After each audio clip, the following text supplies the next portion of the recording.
আব্বা, ও আব্বা, আব্বা, এই কি হইছে?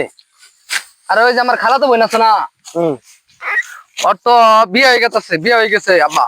হ্যাঁ, তো কি হইছে? 3 বছর আগে ওর তো বাচ্চা হয়ে গেছে আব্বা। এটা শুনলাম। ওই যে জাঙ্গুর বাড়ির শান্ত আছে না, হ্যাঁ। একসাথে পড়ালেখা করলাম। হ্যাঁ। তো আমার 2 বছরের ছোট, ওও তো বিয়ে করে আনলো। তাই নেই, এটা তো ভালো খবর। তা কি করবো তাহলে? কি ধান কাট। ধান কাটবো তাই না?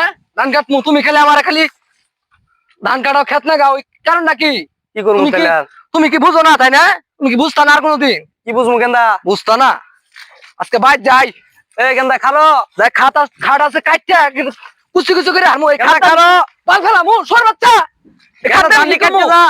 তো বাইর যাই আগে, তারপরে ডাবরই আছে। যাইতাছি বাড়িত।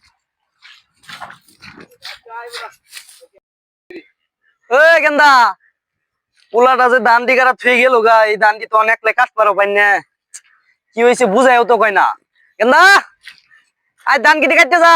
এ ভাই, তোমরা হ্যাঁ। বাপ পোলাই কি মানে রাগারাগি করলা? দেখলাম তোমার পোলা রাগ করে গেল গা। কই ওনার ভাই, এই যে ধান দি কাটা থুই গেল গা, কি হয়েছে বুঝাইও কয় না, আর গাইল টাইল পারে গেল গা, বাড়িতে যাই বলে খাট কাটবো। ও, আমি বুঝছি তাহলে ব্যাপারটা। মানে তোমার পোলা, হ্যাঁ। তোমার দুইজনের আলাপ আমি কিছু শুনছি, আমি তো পাশেই কাজ করতেছি। মনে হয় তোমার পোলা মনে হয় বিয়ে শাদী করবার চাইতেছে। বিয়ে শাদী করলে আমার ভাঙ্গাই কব না। না, বাঙ্গাই পোলা ফান তো আর ওইভাবে তোমার বাঙ্গাই বলা সম্ভব না, কারণ এখনকার পোলা ফান একটু তো বাপ মায়ের দিকে একটু লজ্জা শরমের একটা বিষয় আছে। ডাইরেক্ট তো তুমি কি তোমার বাপের বিয়ের কথা বলতে পারছো? ও, এই ব্যাপার। যাই হোক, ছেলেটারে এবার ধান ধন কাটায় কুড়ায় বিয়া শাদী করাই ফেলায়, কারণ ছেলেটার বয়স হয়েছে। আচ্ছা ভাই, তুমি খারো, আমার পুরো খাট কাটতেছেন ভাই, যে খাট কাটার চাই। এই কেন্দা খারো।